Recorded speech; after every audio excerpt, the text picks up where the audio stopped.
Ini saya coba kutipkan di putusan MK. Saya sudah membaca totalnya 400 halaman lebih. Baru kemarin keluarnya. MK menyatakan begini, Undang-Undang Cipta Kerja itu oleh MK dinyatakan bertentangan dengan konstitusi dan tidak memiliki kekuatan hukum yang mengikat, tetapi bersyarat. Jadi tidak otomatis langsung bertentangan, tetapi syarat. Syaratnya apa? Dengan syarat pemerintah harus melakukan perbaikan maksimal 2 tahun. Jadi kemudian ditegaskan lagi, selama masa perbaikan Undang-Undang Cipta Kerja masih tetap berlaku. Ini yang kemudian lucu dari segi perspektif hukum ya. Ini kemudian kan para ahli hukum kebetulan juga setelah melihat putusan ini ada yang aneh. Masa ada undang-undang dinyatakan batal tapi masih berlaku? Itu satu. Yang kedua, dan pemerintah diberikan kesempatan untuk memutuskan dalam waktu paling lama 2 tahun. Kalau dalam 2 tahun tidak ada perbaikan, maka Undang-Undang Cipta Kerja ini inkonstitusional atau bertentangan dengan UUD secara permanen. Otomatis kalau bertentangan secara permanen nggak bisa dipakai lagi. Ini putusan MK. Nah ini ya. Jadi MK sekali lagi memutuskan ini bertentangan Undang-Undang Cipta Kerja tetapi bersyarat.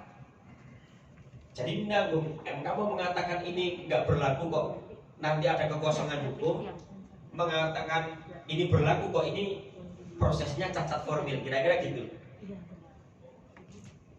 Nah ini ya, jadi ini yang kemudian harus kita garis bawahi. Jadi selama Undang-Undang Cipta Kerja itu masih dalam perbaikan, undang-undangnya tetap berlaku. Undang-Undang Cipta Kerja masih berlaku meskipun nanti akan diperbaiki. Itu satu hal. Next. Oke. Kemudian yang kedua, ini ya, kalau misalkan dalam tenggat waktu 2 tahun itu tidak ada perbaikan, maka kan Undang-Undang Cipta Kerja ini kan akan hilang secara permanen dan itu akan ke undang-undang yang dicabut itu kembali lagi undang-undangnya. Dan yang kemudian nanti mungkin bisa kita diskusikan, MK kemudian menyatakan begini, menangguhkan segala tindakan atau kebijakan yang bersifat strategis dan berdampak luas, dan tidak boleh lagi ada penerbitan peraturan pelaksana baru ya yang berkaitan dengan Undang-Undang Cipta Kerja. Jadi selama dalam perbaikan nggak boleh ada peraturan pelaksana yang muncul. Dan apalagi, dan juga menangguhkan segala tindakan atau kebijakan yang bersifat strategis. Ini nanti juga akan berdampak ke daerah. Daerah nggak bisa lagi kemudian mengeluarkan kebijakan yang itu nanti berdampak luas kalau misalkan kebijakan itu memang dasar hukumnya adalah Undang-Undang Cipta Kerja beserta peraturan turunannya. Padahal apa? Sejak munculnya Undang-Undang Cipta Kerja dan berbagai peraturan pelaksananya itu sudah berpengaruh terhadap pembentukan RPJMD, bahkan juga berpengaruh terhadap pola APBD ya untuk kemudian menghadapi. Nah ini. Nah anehnya lagi, ini nggak ada kriteria. Apa sih yang dimaksud dengan tindakan atau kebijakan yang bersifat strategis dan berdampak luas? Lalu bagaimana? Ini terutama kepada daerah ya. Daerah-daerah ini kan sekarang memang sudah menyusun. Ada 4 yang diprioritaskan oleh Mendagri. 1 soal perda bangunan gedung dan perda retribusi bangunan gedung, kemudian perda perizinan berusaha, lalu retribusi tenaga kerja asing. Kalau di pertemuan yang lalu saya sudah mengemukakan tapi belum keluar SE Mendagrinya, sekarang sudah keluar SE Mendagrinya. Coba sebelumnya di slide yang awal. Nah ini SE Mendagri nomor 11 ini kan kemarin kemudian menginstruksikan kepada daerah-daerah untuk segera menyusun apa? 1 regulasi persyaratan dasar perizinan, terutama perizinan berusaha. Kemudian yang kedua soal bangunan gedung dan retribusi persetujuan bangunan gedung dan retribusi penggunaan tenaga kerja asing. Hampir semua daerah sudah menyusunnya dan akhir tahun atau paling enggak tahun depan akan mengesahkan ini. Akan mengesahkan beberapa perda ini. Nah kalau di Banjarnegara sudah masuk Perda belum Bapak Ibu perda ini yang di diamanatkan oleh Mendagri ini sudah masuk semua belum dalam Properda tahun depan? Belum. 2022 masuk. Yang mana Pak yang masuk? Bangunan gedung. Bangunan gedung. Yang retribusi juga sama, sudah? Belum. Kalau yang tenaga kerja asing nggak ada ya? Nggak ada. Kalau yang perizinan berusaha? Belum. Baru ini ya, yang bangunan gedung itu ya? Informasi dari OPD atau DPM PTSP juga nggak ada memang Pak? Atau memang mereka sudah menyusun atau memang belum? Belum ya? Oke, berarti belum. Baik. Baru usulan dan yang sudah ada berarti kan relatif yang persetujuan bangunan gedung. Dan ini terdampak cipta kerja. Termasuk perda perizinan. Untungnya ini baru satu. Yang perizinan berusaha ini lebih kompleks.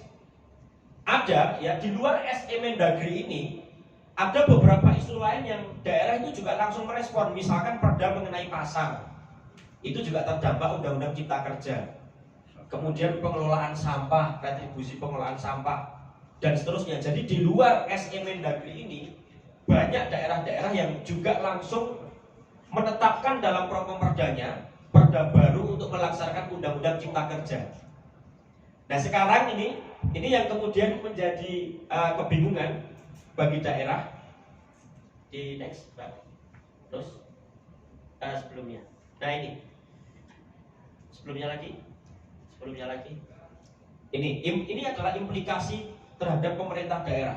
Ada 3 pertanyaan yang ini juga perlu kemudian nanti dikaji secara bersama, terutama kalau ada biasanya kalau kami berdiskusinya dengan bagian hukum. 1, bagaimana dengan daerah-daerah yang sudah menyusun perda terdampak Undang-Undang Cipta Kerja? Itu pertanyaan pertama. Bagaimana ini nasibnya ini perda ini? Sudah dibahas, bahkan beberapa sudah sampai pansus, sudah dalam tahap kesimpulan mau kemudian diparipurnakan. Yang kedua, apakah kemudian daerah tetap perlu melakukan pemetaan terhadap produk hukum terdampak Undang-Undang Cipta Kerja? Itu kedua. Dan yang ketiga, apakah tetap diperlukan perubahan, penggantian atau pencabutan atau pembentukan perda atau peraturan bupati untuk menindaklanjuti Undang-Undang Cipta Kerja? Itu pertanyaannya. Pertanyaan yang pertama ini sulit. Sementara pertanyaan Mendagri belum ada jawabannya. Kalau perintahnya Airlangga kemarin Menko Perekonomian mengatakan jalan. Kenapa? Karena ini oleh MK kan tetap dinyatakan berlaku. Dan kami berjanji akan melakukan revisi dalam waktu kurang lebih 2 tahun. Tetap akan melakukan. Yang nggak boleh kan adalah kalau kami menerbitkan PP atau Perpres itu nggak boleh. Tapi kalau kami memberlakukan atau menjalankan Undang-Undang Cipta Kerja itu baru boleh. Nah ini Bapak Ibu, bagaimana kira-kira kemudian daerah merespon? Misalkan tadi informasinya sudah ada satu perda yang sudah masuk Properda, yaitu perda mengenai bangunan gedung. Nah gimana itu kelanjutannya kira-kira mau bagaimana? Apakah kemudian akan tetap diteruskan atau mau bagaimana? Ini informasi yang tadi yang perlu saya share. Kalau DIY, Provinsi DIY itu mengambil sikap lanjut. Apa tidak bakal demi hukum? Gimana? Nantinya tidak bakal demi hukum? Tidak, karena begini. Ini saya bukan berarti kemudian mendahului ya, tapi ini kan kemudian diserahkan kepada provinsi dan Mendagri untuk kemudian menindaklanjutinya. Tadi saya cerita dalam perjalanan saya ditelepon oleh beberapa kawan-kawan yang ada di bagian hukum, dan saya bertanya khusus. Bagaimana DIY merespon? Provinsi DIY merespon putusan MK ini. Sementara tadi saya dikirimi banyak sekali Properda yang akan disahkan di kabupaten dan kota yang ada di Jogja, dan semua rata-rata Properdanya ada, semuanya perda terdampak Cipta Kerja ada. Bahkan kota Yogyakarta itu ada sekitar 7 atau 8 tadi saya petakan perda yang kemudian terdampak Cipta Kerja. Lalu saya tanya, gimana ini perdanya ini? Tetap apa ditangguhkan? Lanjut kan? Lanjut. Apa alasannya lanjut? Alasannya adalah karena Undang-Undang Cipta Kerja berlaku masih. Dan pemerintah, kami sudah diberitahu bahwa kami ini nanti sudah diberitahu kalau Undang-Undang Cipta Kerja ini pasti akan diperbaiki. Contoh misalkan yang ini berdampak ya. Meskipun ini tidak ada di Banjarnegara, soal retribusi tenaga kerja asing.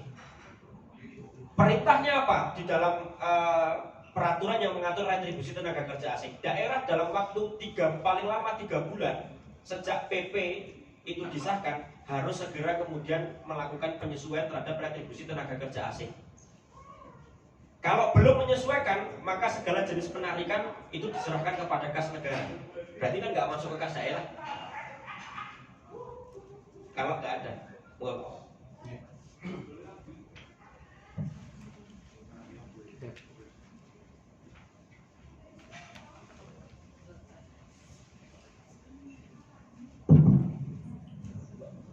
mana sih?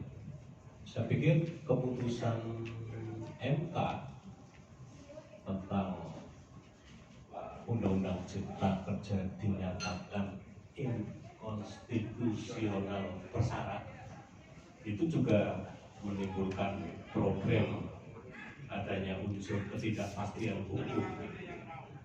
Setahu saya, gitu ya, putusan MK itu kan sifatnya final dan juga mengikat. Kemudian unsur-unsur MK dari 9 hakim itu sendiri saya pikir sudah cukup mewakili 3 perwakilan dari MA, 3 dari Presiden, 3 dari DPR, gitu ya. Sehingga saya pikir keputusan akhir tadi posisinya 5-4, gitu ya kan. Mestinya ketika sudah dinyatakan inkonstitusional dengan dibatu uji dengan Undang-Undang Dasar 45, seharusnya sudah final gitu ya, nggak ada lagi dalam waktu 2 tahun untuk diperbaiki. Nah cuma mungkin yang kami butuh mendapatkan penjelasan dalam hal apa dinyatakan bertentangan dengan Undang-Undang Dasar 45 dengan pasal berapa spesifikasinya kan itu gitu ya, mungkin yang kami belum tahu gitu. Kalau panjenengan kan sudah membaca dari 400 halaman putusan itu. Saya pikir berangkat dari itu dulu saja. Hal apa yang dijadikan batu uji bahwa Undang-Undang Cipta Kerja itu inkonstitusional dan bersyarat, artinya yang jelas bertentangan dengan Undang-Undang Dasar 45. Itu dulu. Oke. Ada lagi? Monggo Pak. Ya langsung aja. Secara konstitusional, langkah apa saja dalam melakukan uji material dan uji formil yang dilakukan di MK, manakala di situ jelas-jelas tadi disampaikan cacat hukum, mulai dari yang disetujui antara DPR dengan undang-undang yang disetujui, undang-undang Cipta Kerja yang disetujui itu yang disetujui berhalaman 800 sekian halaman, ternyata yang diundangkan itu 1000 lebih halaman. Terus yang kedua, uji material maupun uji formil yang ada di MK tadi sudah disampaikan cacat hukum, itu langkah-langkah apa saja? Apakah kita yang di pemerintah daerah itu harus mengikuti undang-undang yang cacat hukum? Terima kasih. Ada lagi, Pak Ibu? Ya. Baik, dua dulu deh. Baik, yang pertama begini. Tadi saya mengatakan memang dengan adanya putusan MK ini baru pertama kali memang ada putusan pengujian formil dinyatakan dikabulkan, itu baru pertama. Tetapi ternyata dikabulkannya bersyarat, tidak langsung. Jadi kan yang namanya putusan itu ya dikabulkan, ditolak atau diterima. Tapi kan ini ditolak tetapi bersyarat. Jadi ini perkembangan. Jadi baru pertama kali ini ada undang-undang. Itu berarti istilah hukum baru kalau ada istilah ditolak tapi bersyarat. Ya, itu namanya conditionally unconstitutional kalau dalam hukum. Jadi itu teori inkonstitusional tapi bersyarat. Jadi kalau syaratnya terpenuhi otomatis nanti konstitusional. Nah, gitu. Kira-kira gitu. Ada juga Pak lawannya, yaitu konstitusional bersyarat. Ya. Jadi kalau misalkan syaratnya nggak terpenuhi, yang konstitusional itu menjadi inkonstitusional dan sebaliknya. Nah, lalu apa? Ini yang kemudian menarik ya tadi pertanyaannya. Kalau ada undang-undang diuji ke MK, termasuk misalkan perda mau diuji ke MK soal pembentukannya, apa batu ujinya? Kira-kira gitu. Batu ujinya itu adalah norma yang ada di dalam konstitusi yang memerintahkan soal tata cara pembentukan peraturan perundang-undangan. Saya tidak hafal-hafalnya, tapi itu ada di dalam konstitusi. Dan yang kedua, MK membenturkannya dengan Undang-Undang 12 2011. Jadi dalam ini sekali lagi, meskipun MK itu mengujinya dengan Undang-Undang Dasar, khusus mengenai pengujian formilnya itu juga dibenturkan dengan Undang-Undang 12 2011. Nah, apakah kemudian ini juga berlaku pada Perda? Berlaku. Dan memang secara hukum belum pernah juga ada pengujian formil terhadap Perda. Sebentar Pak. Oke. Ketika Undang-Undang Cipta Kerja yaitu Undang-Undang Nomor 11 2020 benturannya adalah dengan Undang-Undang 12 tahun 2011, kasus itu bukankah cukup di MA gitu ya? Mestinya cukup di Mahkamah Agung gitu ya. Karena MK itu mengujinya adalah dengan Undang-Undang Dasar 45 gitu loh. Nah, ketika tadi dibenturkannya dengan Undang-Undang 12 tahun 2011, artinya kasusnya kok kenapa tidak di MA saja gitu, di Mahkamah Agung gitu. Terima kasih. Baik. Kalau Mahkamah Agung itu hanya menguji peraturan perundang-undangan di bawah undang-undang terhadap undang-undang.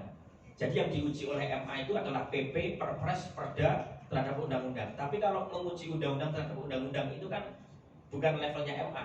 Nah, itu memang menjadi perdebatan Pak kemarin. Iya, cuma MK sendiri itu kan mengujinya dengan Undang-Undang Dasar 45, bukan dengan sesama undang-undang itu loh, dalam teori gitu loh. Nah, ini saya coba akan tunjukkan soal, minta tolong Juraida bukakan Undang-Undang Dasar. Ini saya tunjukkan pasal yang kemudian ini menjadi batu uji oleh MK. Ya, di searching aja di situ. Saya coba searching ya. Saya bukakan dulu sebentar Pak ya. Ini biar clear. Biar serius. Ya. Biar serius. Akan Harus serius. Oke, jadi kita sedang membuka undang-undang.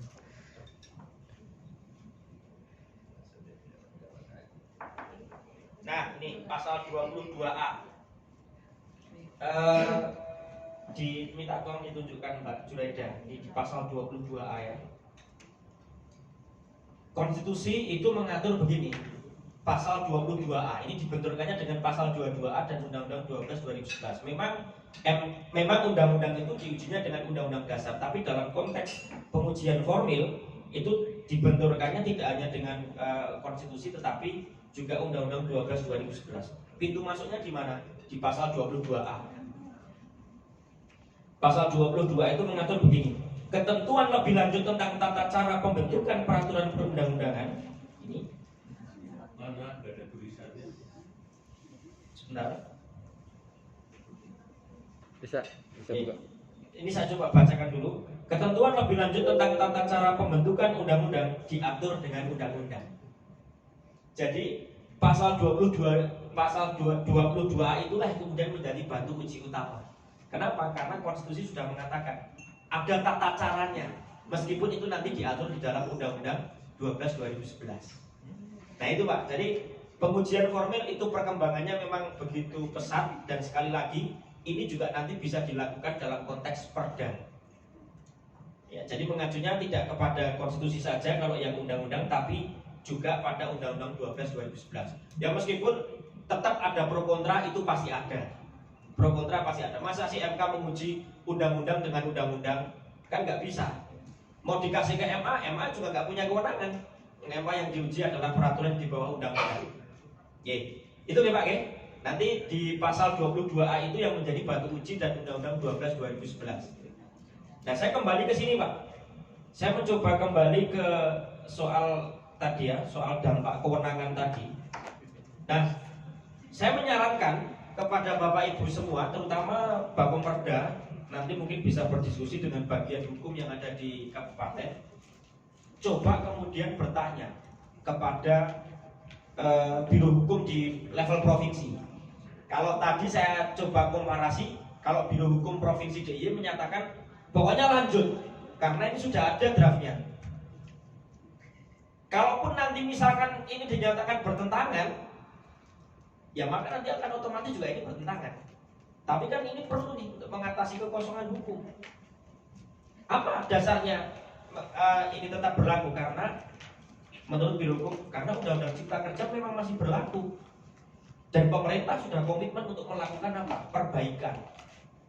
Sehingga perdanya yang sudah masuk program perda harus ditetapkan. Itu sikap yang kemudian diambil.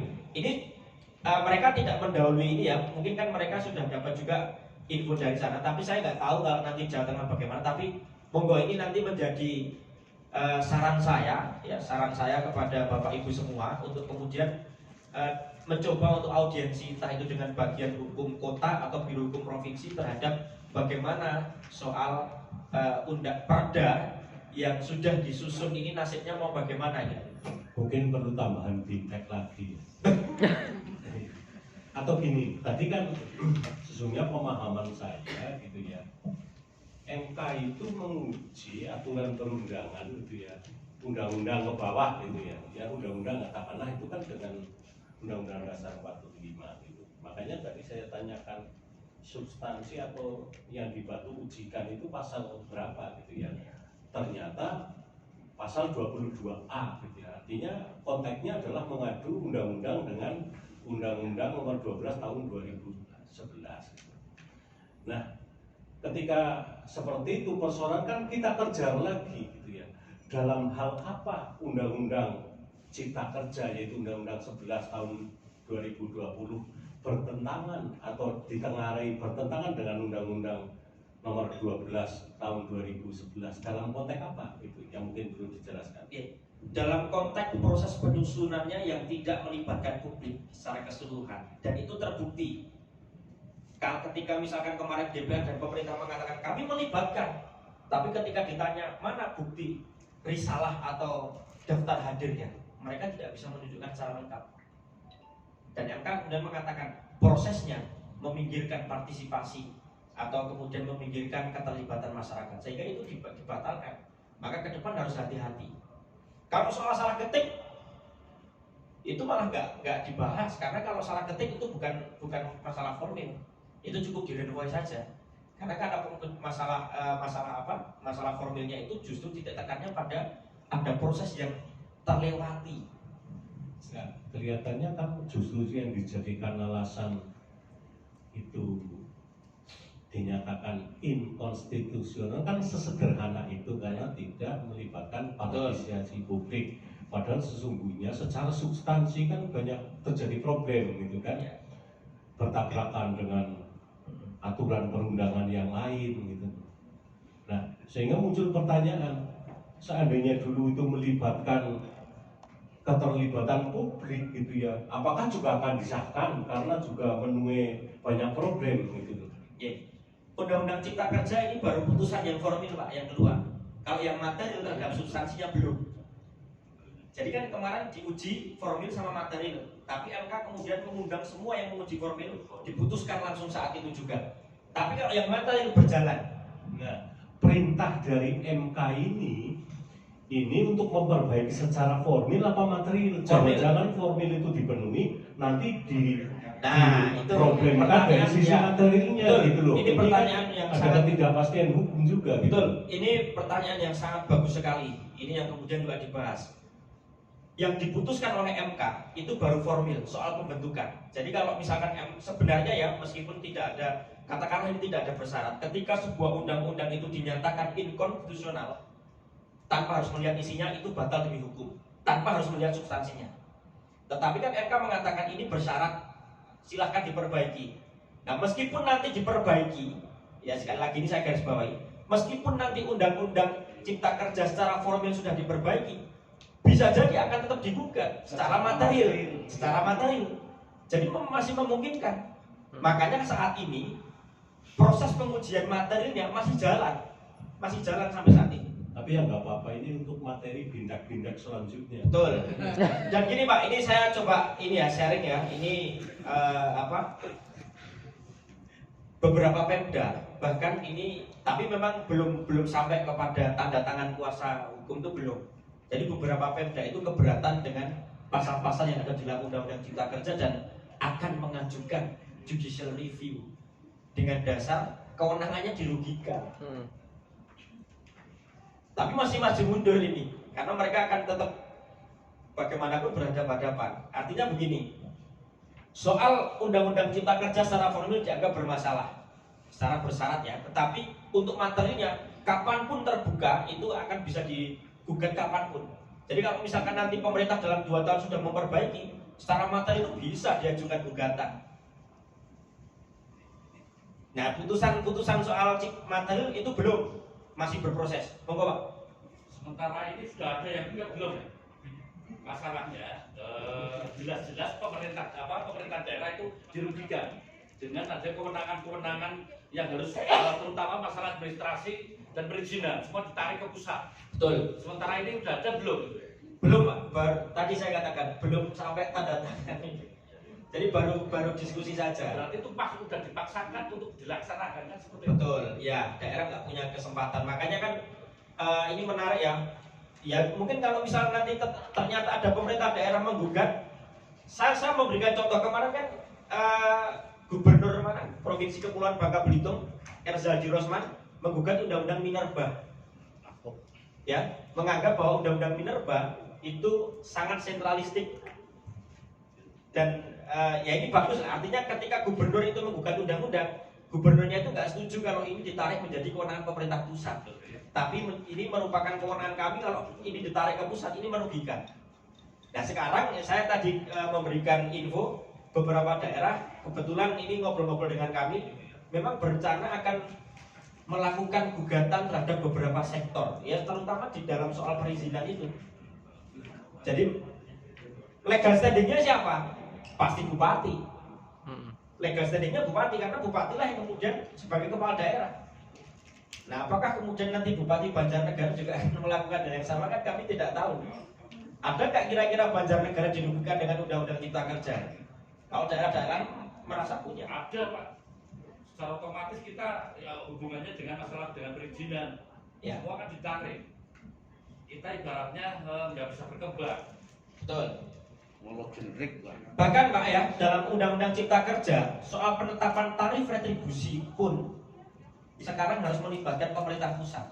Jadi kalau daerah itu menetapkan tarif retribusi oleh pemerintah pusat itu tidak dianggap misalkan kurang jelas, pemerintah pusat bisa menghitung sendiri dan pakai hitungan pemerintah pusat. Retribusi apapun itu. Padahal undang-undang PJAD nggak bicara Fungsinya otonomi daerah berarti ya. betul. Nah makanya kan ini menjadi salah satu diskusi yang menarik ya di hukum pemerintahan daerah.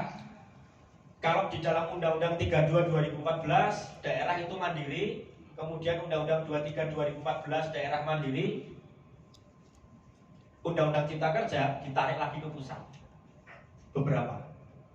Nah ini monggo, ini nanti menjadi salah satu pembahasan ya. Tetapi satu hal yang kemudian pasti di forum malam hari ini, tentu nanti saya merekomendasikan kepada Bapak Ibu semua coba untuk kemudian melakukan konsultasi dengan Biro Hukum Provinsi, juga mengajak bagian hukum bagaimana kemudian mereka merespon terhadap putusan MK ini, terhadap kaitannya dengan penyusunan regulasi yang sudah dilakukan. Kalau tadi saya katakan kalau Provinsi DIY sikapnya tetap lanjut, karena memang ada sekitar 9-10 perda yang sudah ditetapkan dalam Propem, bahkan di luar apa yang direkomendasikan oleh Kemendagri. Nah saya nggak tahu apakah Jawa Tengah juga begitu, karena sampai sekarang pun Mendagri juga belum memberikan instruksi. Tetapi dugaan saya, informasi yang berkembang, Mendagri sama sikapnya dengan Menko Perekonomian, lanjut dengan asumsi Undang-Undang Cipta Kerja masih berlaku. Kalaupun nanti nggak ada perbaikan, ya perdanya kan yang penting jalan dulu. Otomatis kalau itu cabut, perdanya akan dicabut. Tetapi kan ini untuk memenuhi, ya ini kalau alasan praktisnya karena ini untuk memenuhi Propem dan lain sebagainya, untuk mengisi kekuasaan hukum, jalan dulu. Dan Provinsi DIY tidak, sampai sekarang tidak berani untuk mengambil sikap untuk ditangguhkan semua perdanya di semua kabupaten dan kota, nggak berani. Provinsi DIY nggak berani mengatakan begitu. Pokoknya lanjut saja dulu. Nah ini yang nanti mungkin perlu di ini ya, mungkin salah satu rekomendasi dari BIMTEK ini kaitannya dengan soal cipta kerja, coba nanti kemudian rame-rame kemudian untuk konsultasi, diskusi dengan Biro Hukum Provinsi dan bagian hukum Pemkab, bagaimana dengan perda-perda terdampak yang sudah disusun di tahun depan itu akan tetap lanjut apa ditangguhkan. Nah itu karena kan Bapak Ibu pasti akan membahas itu, karena kan itu nanti butuh persetujuan ya di forum paripurna. Kemudian itu ya, itu rekomendasi yang pertama. Kemudian rekomendasi yang kedua, ini berkaitan dengan pertanyaan, apakah tetap perlu melakukan pemetaan terhadap produk hukum terdampak? Nah ini, jadi meskipun tadi saya katakan, meskipun Undang-Undang Cipta Kerja itu dinyatakan inkonstitusional bersyarat, dalam arti tetap juga masih berlaku ya secara bersyarat, perlu nggak daerah tetap memetakan Undang-Undang Cipta Kerja? Menurut saya perlu. Karena apa? Di luar ini, di ini sudah ada sebelumnya yang awal tadi. Karena apa? Karena SE Mendagri ini kan hanya 4 nih yang direkomendasikan, soal perizinan, bangunan gedung, retribusi persetujuan bangunan gedung dan TKA. Sebelumnya. Nah ini yang direkomendasikan. Tetapi kan sebenarnya di luar isu ini ada banyak sekali perda yang terdampak. Ya misalkan tadi saya sebutkan beberapa perda tentang perlindungan dan pengelolaan lingkungan hidup, pengelolaan retribusi pengelolaan sampah, kemudian perda pasar, retribusi pasar, dan seterusnya. Jadi terhadap pertanyaan kedua, perlu nggak tetap memetakan? Perlu. Ya, asumsinya karena memang Undang-Undang Cipta Kerja meskipun dinyatakan inkonstitusional, dianggap masih berlaku. Itu kan putusan MK ini putusan yang memang ambigu. Mau mengatakan dibatalkan kok terlalu frontal, tidak dibatalkan, ini prosesnya kacau. Jadi dia ambil jalan tengah dengan kedudukan 5-4. Jadi yang hakim, kalau melihat kemarin perdebatannya kan 4 hakim ini kan memang sejak putusan-putusannya kan perlu dengan pemerintah, kira-kira gitu. Sedangkan yang 5 jadi biasanya memang 5-4 atau 6-3. Jadi tapi ini kebalik, 5-4-nya menang, biasanya 5-4-nya kalah.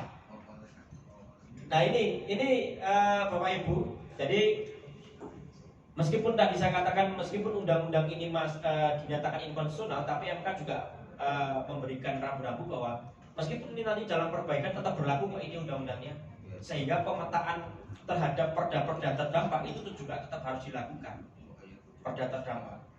Nah satu lagi isu yang menarik juga, apakah perda juga bisa menggunakan teknik omnibus law? Nah ini karena daerah-daerah sekarang usulnya begitu. Wah kalau begitu nih bisa nih nanti mengeluarkan perda omnibus, dalam arti satu perda membatalkan semua undang-undang. Karena apa? Karena ini mohon maaf, teknik omnibus law itu memang lebih sederhana dan itu mensimplifikasi regulasi atau menyederhanakan regulasi. Salah satu keuntungannya omnibus itu begitu. Jadi kalau mau mengubah 10 perda, bisa dengan menggunakan satu perda 10-nya otomatis berubah semua. Itu omnibus. Nah ini sekarang karena dampak ini, beberapa daerah kemarin kan beberapa konferensi pers saya melihat, wah ini menarik nih kalau misalkan nanti perda terdampak cipta kerja, daripada kita repot memetakan semua perda, sudahlah kita menyusun perda omnibus saja kan. Bisa. Nah ini moga nanti ini bisa dikaji ini terutama oleh Pak Syarif ini. Perda omnibus ini juga menarik karena bagaimanapun Bapak Ibu akan mencabut banyak peraturan dan akan melahirkan banyak peraturan. Nah pilihannya mau mencabut dan mengeluarkan banyak peraturan, atau mau mencabut dengan satu peraturan tapi itu sudah mencakup semuanya. Nah itu menggunakan teknik omnibus. Karena omnibus sendiri ya legal, karena itu teknik, salah satu teknik. Nah ini ya Bapak Ibu, jadi masih perlu kemudian melakukan pemetaan. Nanti kalau misalkan memang butuh bantuan untuk memetakan, insya Allah Pak Syarif dan timnya siap ya Pak Syarif melakukan pemetaan dan penilaian terhadap perda, terutama yang kemudian terdampak.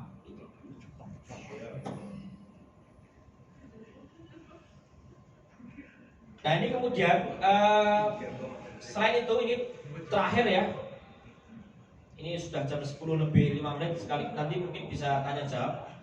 Dan saya kemudian memberikan rekomendasi, salah satu rekomendasi, silakan Bapak Ibu tetap melanjutkan agenda untuk pembentukan perda dan melakukan analisis mengenai prioritas pembentukan perda, ya. Tetapi syaratnya next, silahkan. Selain memang Undang-Undang Cipta Kerja, silakan nanti Bapak Ibu juga bisa memetakan prioritas pembentukan perda. Lanjut. Itu berdasarkan satu, mengacu pada ketentuan waktu yang disebutkan secara tegas dalam peraturan pemerintah. Jadi memang kalau mau ditelusuri ini memang agak rumit. Tetapi dalam prakteknya ada berbagai peraturan pemerintah itu yang memang mengamanatkan daerah itu harus segera membentuk perda dalam waktu berapa. Misalkan katakanlah kalau retribusi tenaga kerja asing maksimal 3 bulan. Next.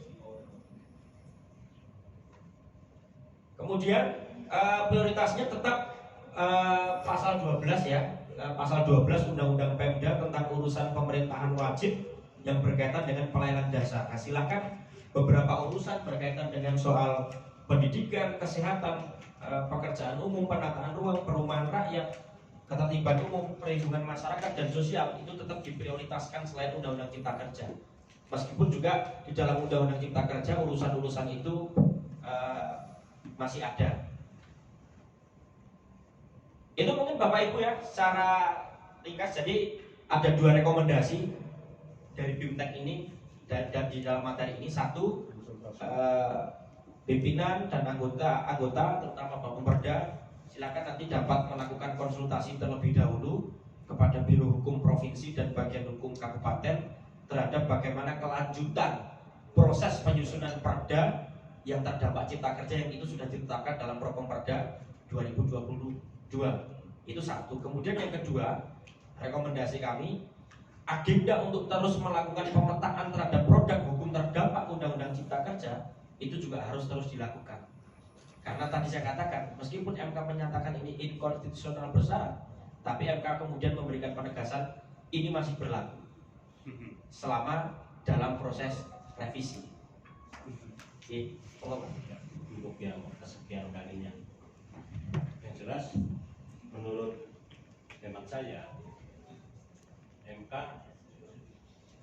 juga keluar dari kaidah yang selama ini dibangun bahwa putusan MK itu bersifat final dan mengikat. Dengan fatwa MK yang memberikan penegasan untuk memperbaiki dalam kurun waktu 2 tahun, itu juga menurut saya menjadi tidak final dan mengikat. Ditambah lagi itu baru sisi formilnya, belum lagi kalau dari sisi material. Nanti formil dipenuhi tapi ada kendala di material. Saya sih memahami kenapa material itu tidak diungkap dalam putusan MK, karena memang tidak ada yang melakukan uji materi gitu loh. ada Loh, uji materi ada. Loh ya kenapa nggak sekalian gitu loh? Ini persoalannya. Ya. Nggak sekalian. Fatwa MK itu menyatakan bahwa ya formil ya material gitu loh. Mestinya kan kayak itu problemnya, sehingga tidak terjadi problem ketika nanti sudah dipenuhi formilnya kemudian lanjut tapi ada yang ini dari sisi materialnya. Itu yang pertama. Tapi itu menurut saya sih kurang menarik gitu ya. Yang lagi jadi konsen kami kan tentang Perpres 33 itu. Tapi Perpres 33 2020. Kalau Perpres 33 2021 kan tentang BRIN, itu kan Badan Riset dan Inovasi Nasional, yang ketuanya Ibu Megawati itu, yang Perpres 33 tapi tahun 2021. Ini apa belum ada yang menguji Perpres 33 2020 gitu loh ke MA mestinya, karena ini di bawah undang-undang, diuji saja benturkan dengan Undang-Undang 23 2014. Salah satu sinyal Undang-Undang 23 2014 antara lain kami DPRD kan posisinya pejabat daerah. Kok dalam Perpres 33 indeks kami itu disetarakan dengan ASN gitu. Nah, menurut saya kalau ada yang nekat gitu loh ya. Ayo Pak, saya siap jadi kuasa hukumnya. Menang itu gitu loh. Saya siap jadi kuasa hukumnya. Nah, mau. pasti menang itu loh. Kan Menurut gini. saya tapi Ya, buat saya. begini Pak, kalau kita mau menggugat peraturan itu harus orang yang terdampak langsung. Kalau saya malah nggak bisa, Pak Sarip nggak bisa, tapi kalau legal standingnya legal DPRD. standingnya DPRD, kalau Bapak Ibu ngersake, saya siap jadi kuasa hukumnya. Ayo, Yo, langsung ditantang. Yo, Dan gini Pak, saya punya keyakinan Ya. yang menang gitu loh. kalau biaya pengujian itu gratis, nggak ada biayanya, baik di MK. Tapi kan kuasa hukumnya kan ada. Nanti diskusi. Tapi gini Pak, gini ya. Saya Siap, ini siap, memberikan siap. pemahaman. Kalau pengujian di MK itu ada sidangnya. Tapi kalau menguji di MK nggak ada sidangnya. Jadi kita mengirim berkas tahu-tahu putusan. Itu yang kemudian ini ya. Nah, coba nanti kalau memang Bapak Ibu coba akan menguji perpres itu, silahkan bisa dilakukan di Mahkamah Agung, itu bisa. Tapi batu ujinya cukup dengan Undang-Undang 23. Ya, batu ujinya undang-undang. Batu ujinya undang-undang PP dibetulkan Dan dengan kita punya undang-undang. keyakinan menang gitu. Betul. Bahkan nanti persatuan DPRD se-Jawa Tengah bisa perorangan, bisa kelompok. Monggo. Kalau itu mau direalisasikan kami Masa siap. pejabat daerah kok indeks perjalanan dinas setarakan dengan ASN gitu loh. Kita posisinya pejabat daerah menurut Undang-Undang 23 2014. Silakan Pak, itu bisa dipertimbangkan. Kalaupun kami siap jadi kuasa hukum, kami siap. Ini siap. Pak Sarip yang mengkondisikan ya Pak Sarip. Aman, aman, aman. Oke, monggo Bapak Ibu, karena yang punya legal standing adalah Bapak Ibu semua. Kalau kita malah nggak punya, gitu ya. Ayo Pak, kapan kita Nah, saya heran, kasih kok nggak melakukan uji Pak, materi. nyambung Pak, nyambung. Oke, Nah, selama ini apa tidak ada DPR yang seperti Pak Agus gitu loh ya? sampai sekarang belum ada. Sampai belum ada. Ya, mungkin gini, Pak. Mungkin gini ya. Mungkin ada yang juga merasa keberatan, cuma mungkin kurang tahu cara mengadvokasinya, Iya. kira-kira kan begitu. Iya, Atau iya. kemudian kalau sudah tahu ya prosesnya ribet, kira-kira gitu. Atau kalau kemudian yang ketiga, wah masa sih kita mau hadapan-hadapan dengan pemerintah, lah kira-kira gitulah. Jadi ada problem di situ. Sebenarnya kalau mau mengadvokasi mudah, biayanya untuk sidang itu nggak ada kalau biaya untuk sidang. Paling kan hanya keluar untuk berkas sama tim hukum, itu aja. Nggak akan bolak-balik. Kira-kira untuk tim hukumnya berapa? Monggo Pak Sarip nanti sebelakangan Pak Agus.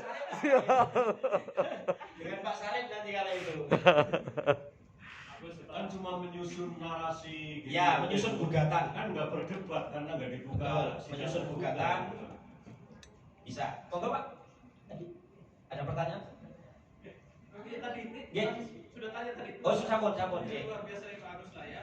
Ini bisa jadi langkah awal ya. Langkah awal. Bukan ya. Bisa. Batu uji, batu Ya. uji. Ya tadi saya katakan memang gini, memang tidak banyak ya kemudian anggota DPRD baik provinsi maupun kabupaten bersuara ketika dirugikan kebijakannya. Iya. Itu pun juga terjadi dengan gubernur dan bupati.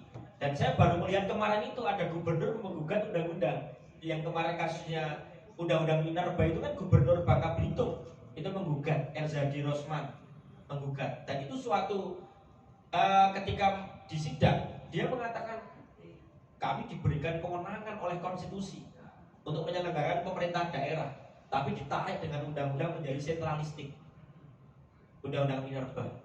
Tapi sayangnya itu nggak dikabulkan, putusannya nggak dikabulkan. Tapi kan sebagai suatu langkah nggak masalah. Jadi biar ya tertata tadi itu. Undang-undang Cipta Kerja katanya juga didukung oleh semua menteri, bahkan MK pun juga berani memutuskan inkonstitusional meskipun bersalah. Meskipun bersalah. Tapi dalam sejarah tadi saya katakan baru pertama kali ada undang-undang secara formil dinyatakan inkonstitusional baru pertama ini. Karena gugatan sebelumnya tidak pernah ada yang dikabulkan. Karena MK selalu mengatakan atas dasar kemanfaatan undang-undangnya tetap berlaku meskipun secara formil bermasalah. Nah itu, ini yang salah satu yang menarik. Nah pokok ini Bapak Ibu ya, nanti tadi saya sudah memberikan 2 rekomendasi. Kalau kemudian ini mau menggugat perpres tadi, berarti ini rekomendasi yang ketiga. Gugat lah. Ya ada lagi Bapak Ibu. Ini masih ada waktu 15 menit kalau kita mau maksimalkan. Kalau masalah waktu kami nggak menggugat. Siap. Ya, Ya cukup. Cakap nih Bapak Ibu nih. Sementara itu diskusi kami nanti ada 2 rekomendasi yang tadi yang mendesak yang kaitannya dengan proses penyusunan pergub. 3 rekomendasi. Monggo silakan nanti untuk teknisnya bisa dikomunikasikan dengan Pak Sarif. Saya kembalikan ke Pak Sarif.